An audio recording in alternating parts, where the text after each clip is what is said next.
Welcome back. I want to talk to you about a new ES2020 feature that we're ready to learn about. You see, up until now, we've learned about promises. We know what they are. We know how to use things like promise.all, .then to receive promises, to get resolved promises, rejected promises. But there's a new feature in ES2020 that adds to this feature set. So we've learned that in ES6, we got this promise.all.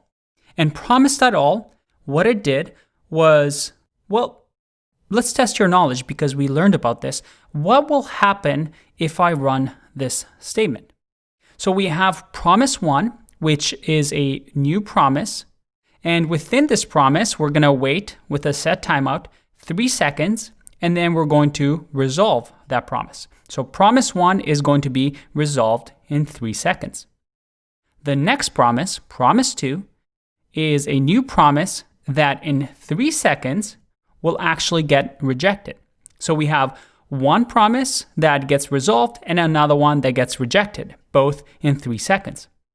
If I do promise.all and then a .then to console log whatever we receive, do you know what will happen? Pause the video and think about it, and then let's test it out.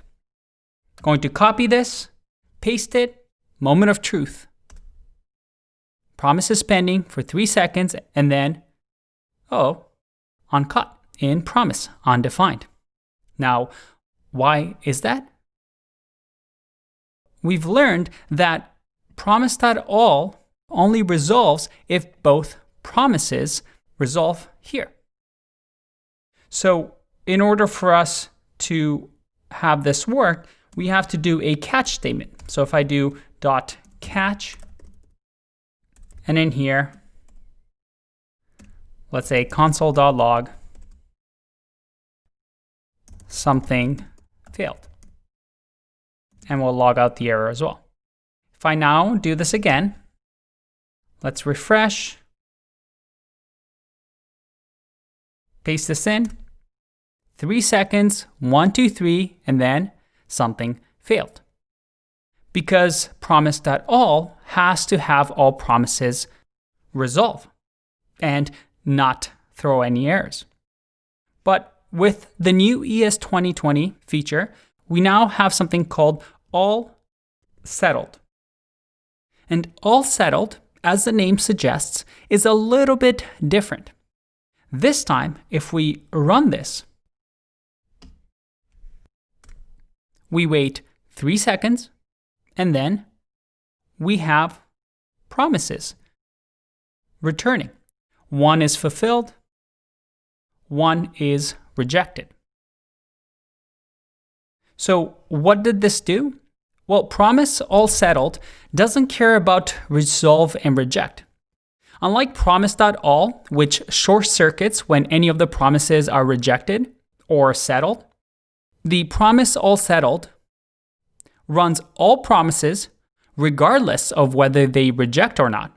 So the promise only comes back when all promises that have been added to it are complete.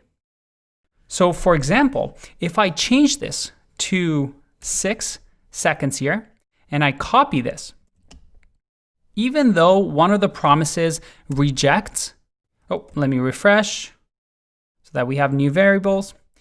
Even though the first promise that returns is rejected, it doesn't care. All settled just checks for 6 seconds until all the promises are returned. So it's a nice new extra feature for those customizations on your promises. Another fun one. I'll see you in the next one. Bye-bye.